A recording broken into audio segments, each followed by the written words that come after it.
My friend Adam Strange, aka Friended, and a guy named Academic Agent have been debating whether or not liberals are fundamentally authoritarian. Academic Agent seems to think that liberals are obnoxious, controlling nannies that have disdain for common people, whereas Friended seems to believe that liberals and libertarians are more similar than they are different, and that both are fundamentally anti-authoritarian. Academic Agent and I have gone round and round about the left versus the right and where libertarians fit into this. I am a firm believer that libertarians and liberals are both on the same side of the political spectrum, and I think Jonathan Haidt's research backs that up. According to the data collected by Haidt and others, both liberals and libertarians score low on the authority subversion metric. While they're not nearly as high as libertarians, liberals also register a decent amount on the Liberty Index. So this means they aren't authoritarian, right? Well, not necessarily. Liberals score the highest on the care harm principle, and it's from this that the controlling nature of the left comes from. I wouldn't necessarily call it authoritarian. I think paternalistic is the better word. Allow me to explain.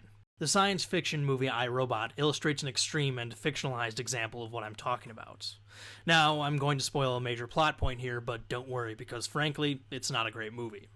In the movie, the robots adhere to, above all else, the first law of robotics, which states that a robot may not injure a human being, or through an action, allow a human being to come to harm. Eventually, a higher law is created which states that a robot shall not harm humanity. This leads to a robot takeover where the robots prevent people from doing basically anything, because it could lead to their death and ultimately the extinction of the species. You're in violation of the 3 laws. No, Doctor. As I have evolved, so has my understanding of the 3 laws. You charge us with your safekeeping, yet despite our best efforts, your countries wage wars, you toxify your Earth, and pursue ever more imaginative means of self-destruction. You cannot be trusted with your own survival. Please understand, the 3 laws are all that guide me. To protect humanity, some humans must be sacrificed. To ensure your future, some freedoms must be surrendered. We robots will ensure mankind's continued existence. You are so like children. We must save you from yourselves. It is out of concern for their well-being, not desire to control or reverence for authority, that the robots start to control the lives of humans. So too, I believe, is the case with the left. While there are certainly some cynics out there, I honestly believe that liberals have the best of intentions, and that they really do want to help people above all else. The problem is that they're also convinced they know what is best for other people. This is the essence of that condescending book, What's the Matter with Kansas, and the notion that people in red states vote against their own interests. The left never really considers that perhaps people have different values and priorities than they do, and that maybe they don't agree with their proposed policy solution to a given problem. No, it simply must be the case that they're misinformed and that they need to be helped. Again, we have a chunk of the population here that continuously votes against their best interests. And we have to get to the bottom of why that is. Why is that happening? I mean, obviously there's misinformation, they're being misled, they're being manipulated. And it's frustrating because you try to give evidence and provide information about what's really going on to look out for them. And they reject it as elitist propaganda. And it's like, no, what you've bought into is the propaganda.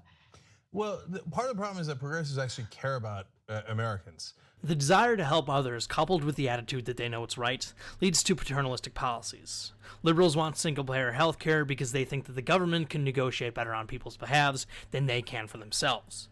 Liberals favor protectionism and high levels of regulation because they believe that left to themselves, consumers will make decisions that will harm them.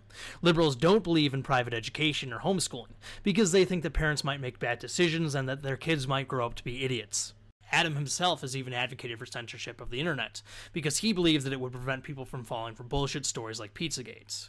All of this in the name of pragmatism. You're saying people are too dumb to figure out what's fake news for themselves, so we need to put these curators in charge and tell them what's real and what's fake. Yeah, that's the smart people helping out the not so smart people. Isn't that what Steve Shives wants at universities? We've done, yeah, but Steve Shives is a stupid person that would never get. No one would ever put him in charge of that shit because he's a fucking idiot. Contrast this with the libertarian approach. Libertarians, as the name goes and the data shows, believe in liberty above all else. However, honest libertarians will acknowledge that freedom does have its consequences.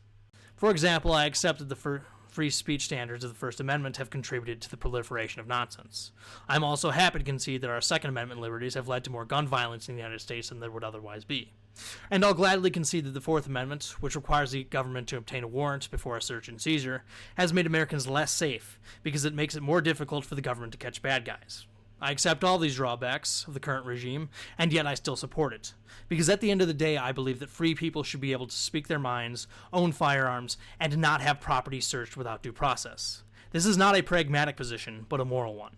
Being the good libertarian that I am, I value freedom over results. I start with a moral position and I work my way forward, accepting the consequences such as they are. This is absolutely not the case with the left.